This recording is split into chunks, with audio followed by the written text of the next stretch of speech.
So before a batter even steps out of the dugout today, algorithms, they already know he has exactly a 70% chance to hit a home run off the third pitch he sees. Which is just crazy to think about. Right. I mean, think about that for a second. Baseball isn't just played on grass anymore. It is, for all intents and purposes, being played inside a supercomputer. Yeah, it really is. We're living in this era where the game has evolved from, managers playing hunches with a gut feeling to front offices deploying these massive real-time data laboratories to basically predict the future. And they're getting really good at it, too. Exactly.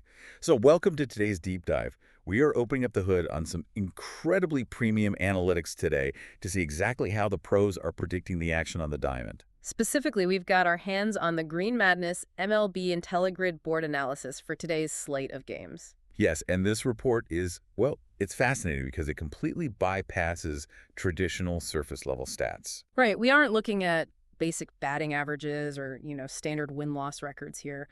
This data is entirely focused on expected metrics, structural player mismatches, and, believe it or not, environmental physics. Environmental physics. I love it. Yeah, it's used to find these hidden predictive advantages. It essentially, it strips away the illusion of luck and exposes the raw mechanics of who is actually dominating the game. So our mission today for you listening is to decode that underlying math. We're going to explore how analysts isolate a pitcher's true skill, how they, mathematically predict a home run before the bat even cracks. Which sounds like magic, but it's just math. Pure math. And we'll look at how they identify highly specific, what they call zero-margin matchups, where a pitcher has absolutely no room for error. Plus, we have to factor in the weather, because, as we'll see, a baseball doesn't behave the same way in a, say, 65-degree chill as it does in 90-degree heat. Definitely. So by the end of this deep dive, you'll understand how modern data transforms baseball from a game of chance into basically an exercise in advanced physics. Which is exactly why we need to start on the mound, I think. Let's do it. Every sequence in baseball initiates with the pitcher, so that's where the predictive modeling always begins. To find a true edge today, the algorithms aggressively separate pitchers who just happen to get outs, from pitchers whose arsenals are fundamentally unhittable on a mathematical level. And I really want to dig into that distinction because it's kind of the core of how this Intelligrid report operates. Let's look at Paul Skenes of the Pirates. Right. He's facing Milwaukee today. Oh, yeah. Skenes is a great example. The data on Skenes is highly recommending an outcome of over 6.5 strikeouts. But it's the why behind that prediction that really stands out to me. Yeah. He's He's rocking a 29.4% K-rate strikeout rate, which is elite, obviously. very elite, yeah. But the report anchors its confidence on his 14.7% whiff rate and of this microscopic expected ERA, or xERA, of 0.26. Yeah. And that whiff rate is the vital metric here. For those of you deeply following the sport, the K rate tells us the final outcome of the at-bat, right? The batter struck out. But K rate is fundamentally flawed as a predictive tool. Because it includes called strikes. Exactly. Which introduces the human element. A pitcher could be getting a generous strike zone from the umpire, painting the corners, and racking up strikeouts without actually throwing unhittable pitches. Right. They're just getting a little help from the guy in blue. Precisely. It introduces a lot of variance. But the whiff rate, or swinging strike rate, it measures the percentage of total pitches that the batter swings at and completely misses. So it removes the umpire from the equation entirely. 100%. If you have a pitcher generating a massive whiff rate, they aren't getting lucky with the man behind the plate. They are actively forcing professional hitters to swing at air. It reminds me of watching a tennis player with an elite slice serve. Oh, that's a good comparison. Yeah, it looks like a standard flat serve coming out of the hand, so the opponent commits to a swing, but the ball drops violently at the last possible millisecond. The batter's brain tells their hands to swing at a location where the ball simply no longer exists. That's a highly accurate way to visualize it, yeah. The ball's movement profile basically defies the batter's neurological expectations. Wow, neurological expectations. I mean, that's what's happening. And when you combine that 14.7% whiff rate with Skenes' expected ERA of 0.26, you get the full picture of unhittability. Explain expected ERA real quick for us. Sure. Expected ERA essentially takes the radar gun off the pitch and puts it on the bat. It measures the exit velocity and the launch angle of the balls that are actually hit off it. Ah, okay.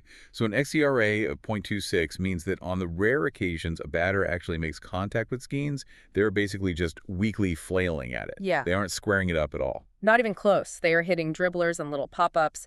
The defense doesn't have to work hard, which, again, strips away another layer of luck. Makes sense. And the report highlights this exact same profile in today's Phillies versus Tigers matchup. Oh, right. Zach Wheeler facing Tarek Skubal. Yeah, it's a heavyweight fight. Wheeler has a 31.9% K rate, backed by a 15.4% whiff rate. And Skubal is right there with him at a 31.7% K rate with an absurd 17.4% whiff rate. 17.4. That's insane. Right. So the system confidently projects high strikeouts for both of them because the underlying mechanics show they are physically overpowering the hitter's ability to just make contact. Well, so if guys like Skenes, Wheeler, and Skubal are actively rendering traditional contact obsolete, it forces this massive question, doesn't it? Like, how do opposing teams reliably manufacture runs against that kind of dominance? It's tough. You can't string together 3 singles because you can't touch the ball. Right. You have to rely on structural anomalies to hit a home run. Which brings us perfectly to the premium high probability home run report. Yes, let's get into this. This is where the analytics shift from evaluating raw unhittability to basically hunting for highly specific geometric vulnerabilities. Let's unpack mechanics of this, because the report flags a matchup today between Wyatt Langford of the Texas Rangers and Houston's Christian Javier. A really interesting one. Yeah, so Langford has an isolated power metric, his ISO of .199, which is solid, right? But the glaring data point here is Javier. Oh, it's bad. The report notes he allows a staggering 4.76 home runs per 9 innings, specifically to right-handed batters. We all know righty-lefty splits exist, but what is the actual mechanism causing Javier to bleed home runs to righties at such an extreme volume? It almost always comes down to the pitcher's release point and how their breaking pitches behave on the horizontal plane. Okay. With a split that extreme, Javier likely relies on a slider or a sweeping breaking ball that just fails to achieve the necessary vertical drop against righties. It flattens out. Exactly. Instead of breaking down and away, the pitch stays elevated and spins horizontally right into the natural, uppercut swing plane of a right-handed batter. It's acting like a batting practice fastball. Yeah. Just hanging right there in the barrel zone. Yeah, it's a structural geometric vulnerability. The algorithm isn't just looking for a good hitter, It is hunting for a batter whose swing mechanics perfectly intersect with the pitcher's mechanical failure. It's not just a lock and a key. It's more like finding the exact architectural stress point in a bridge, right? That's exactly it. You apply pressure to that specific joint, and the whole thing just collapses. Yes. And we see this exact stress test flagged again with Yordan Alvarez of Houston. He possesses a .266 ISO and a massive .450 xwOBA. He's facing Mackenzie Gore today, who has a 1.92 home run per 9 split against lefties.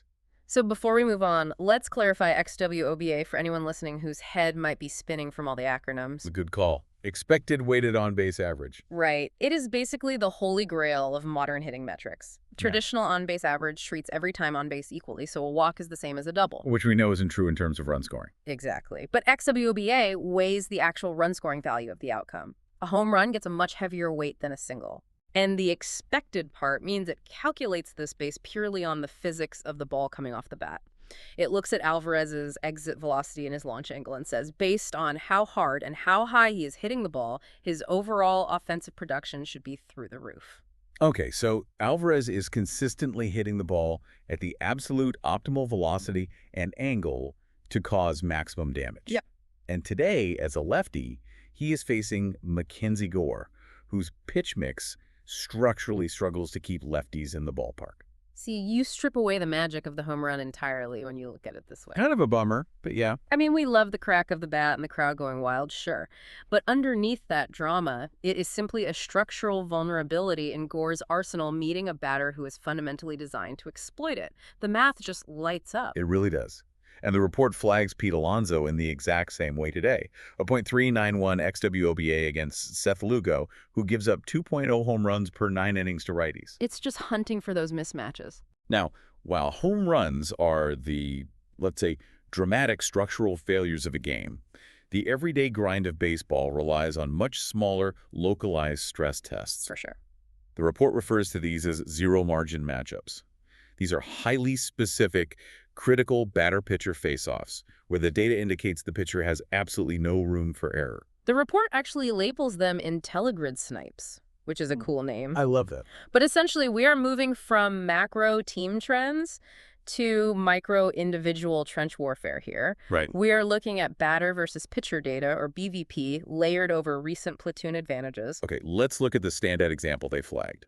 Dansby Swanson of the Cubs is facing Andrew Abbott of the Reds. This one is wild. Yeah, the report notes Swanson has an elite historical BVP profile against Abbott. He is hitting .353 against him across 17 plate appearances.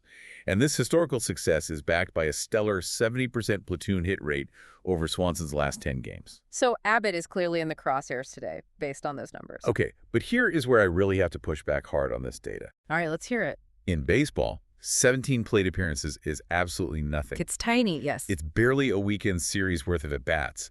A guy could get, like, 3 lucky bloop singles off the end of the bat in 17 at-bats, and suddenly the algorithm thinks he's Babe Ruth against this specific pitcher. Right. So isn't there a massive danger here of finding patterns in the noise? Like, how is this a true zero-margin edge and not just statistical luck? See, that is the essential critical thinking question every analyst has to ask when looking at small sample size baseball data. You are entirely correct. Okay. In a vacuum, 17 at-bats is pure statistical noise. If you base your analysis solely on that, you are going to get burned. So why does an advanced predictive model like the Intelligrid flag it as a critical zero-margin alert then? Because modern systems don't evaluate metrics in a vacuum, they overlay them. Overlay them then. Exactly. The confidence to declare this a snipe doesn't originate from the 17 at-bats alone. It comes from the intersection of multiple data timelines. You have the microhistorical data, the .353 average over 17 at-bats. But then you layer that over the macro current data, Swanson's 70% hit rate against similar pitchers in his last 10 games. Right. And finally, you layer that over his underlying expected metrics, like his current exit velocities. Oh, I see. It's like predicting a massive storm. You don't just look at one dark cloud. You look at the barometric pressure dropping, the historical weather patterns for the month, and the current wind speeds all overlapping at the exact same location. That's it. That's exactly it. If Swanson's underlying xwOBA was terrible right now and his recent platoon hit rate was, say, 10%, the algorithm would immediately dismiss those 17 at-bats as a lucky fluke. Just noise? Exactly, just noise. But because his current swing mechanics are incredibly dialed in against this specific type of pitching profile right now, the system flags the historical data as validation, not noise. It tells us that Abbott's pitch mix perfectly aligns with Swanson's current hot zones. So Abbott cannot make a mistake over the plate today. None at all. The edge is found in the intersection of the data points. That's fascinating. The report also flags Manny Machado of the Padres facing Kevin Gausman of the Blue Jays as a critical snipe. Yeah, Gausman has a 4.32 ERA, but Machado is coming in with a really dangerous .348 xwOBA. And Corbin Carroll facing Emma Sheehan, plus Seiya Suzuki also facing Andrew Abbott. They all trigger these zero-margin alerts today. Poor Abbott. He is going to be pitching out of the stretch under extreme mathematical pressure all day. Seriously. Now, if you are listening to this and your head is spinning from the sheer volume of variables, the whiff rates isolating the pitcher's skill, the swing planes exploiting structural weaknesses, the overlapping historical and current data, just hold on to this one core idea. Which is? All of this math assumes a static environment. It assumes the ball behaves the exact same way every time it's hit. Oh, right. But that brings us to the final and honestly the wildest variable in the report. The stadium in the sky? The silent third team on the field. The environment. Yeah. The report creates a fascinating contrast between climate-controlled games and open-air volatility. Let's look at the domes first. Okay. We have the Mariners at the Rays playing in Tropicana Field and the Guardians at the Marlins in Lone Depot Park. The report lists these matchups with a 0% wind and temperature factor. Yeah, those games are pure, unadulterated math matchups. Because there are no outside environmental variables, the baseball is going to travel exactly how the exit velocity and launch angle dictate. It's perfectly controlled. Exactly. If a batter hits a ball with the exact same physical mechanics in the first inning and the ninth inning, it will literally land in the exact same square foot of grass. But then you step outside and it turns into absolute chaos. It does. Look at this. The Royals at the Orioles is being played in 83.9-degree heat with a 10.3 mile per hour east wind. That's warm and breezy. The Angels at the Twins is a scorching 90.1 degrees with a 10.3 mile per hour southwest wind. Wow. But contrast that with the Rockies at the Giants. They're playing at Oracle Park, and it's a chilly 65.9 degrees with only a 5.8 mile per hour west wind. Totally different worlds. Right.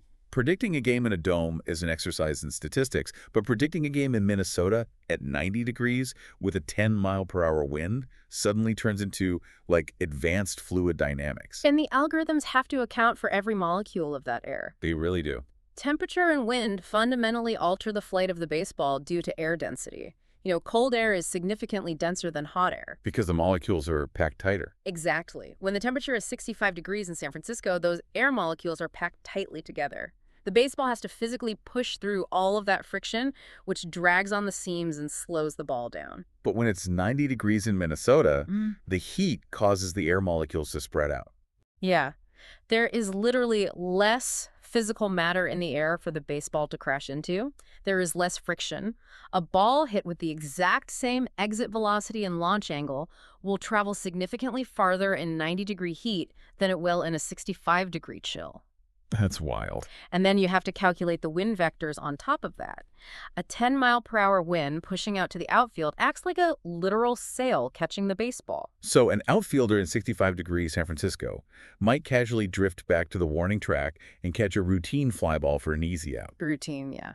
But that exact same swing with the exact same power in 90-degree Minnesota heat with a 10-mile-per-hour tailwind, that carries an extra 15 or 20 feet and lands in the second row of the bleachers for a home run. It happens constantly. When the report highlights a batter's xwOBA, or their ISO, it is calculating their raw underlying power. Right. But the environment dictates whether that power is actually allowed to translate into runs on the board. You can have the perfect geometric swing path exploiting a pitcher's structural weakness. You can have a zero-margin snike locked in. But if you are hitting into a cold, dense 15-mile-per-hour headwind, the underlying math gets completely muffled by the overarching physics. Absolutely muffled. The environment literally shifts the physical boundaries of the field dynamically throughout the day. It's incredible. It really is. Let's take a step back and just look at the journey we've been on with this Intelligrid data today. We covered a lot of ground. We did.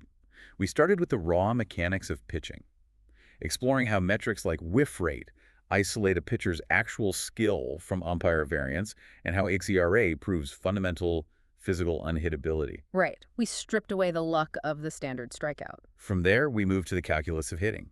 We explored how analysts match xwOBA and ISO splits to find the exact geometric and structural vulnerabilities that lead to high-probability home runs. The structural mismatches. Right.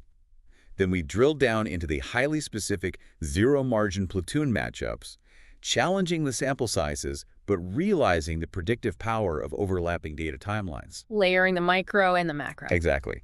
And finally, we accounted for the actual physics of the weather acting as a dynamic force on the baseball. It creates this comprehensive, multi-layered picture of the game before the first pitch is even thrown. And this is why this level of analysis should matter to you, even if you just casually follow the sport. Understanding these underlying data points completely changes the way you experience watching the game. Oh, totally. You are no longer just waiting to see if a guy gets a hit. You are watching to see if the pitcher's slider flattens out into the right-handed batter's swing plane. Right. When Dansby Swanson steps up to the plate against Andrew Abbott, you aren't just hoping for a rally. You know Abbott has zero margin for error. You are actively watching to see if he cracks under the structural pressure of that specific matchup. Every single pitch, every defensive shift, and even a gust of wind blowing through the stadium becomes a critical, measurable piece of a much larger puzzle. It really transforms the viewer from a passive spectator into an active analyst. You start seeing the gears of the machine turning right beneath the surface of the grass. It really does. Yeah. But it also leaves me with a rather provocative thought, something for you to mull over as you watch today's slate of games. What's that?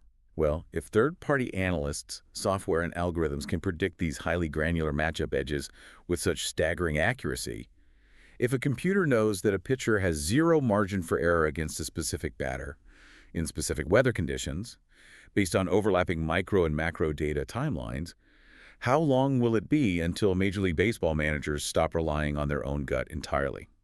Oh, wow. I mean, that is the existential question facing modern front offices right now. Right. How long until we see managers simply holding tablets in the dugout, using live AI grids to dictate real-time lineup changes and pitching decisions? It's probably sooner than we think. If the math and the physics are this reliable, when does the human element of managing the game actually become a liability?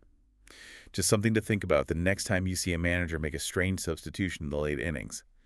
Are they playing a hunch based on decades of baseball wisdom, or are they just following the supercomputer's grid? Fascinating stuff. Enjoy the games today and keep an eye on that wind.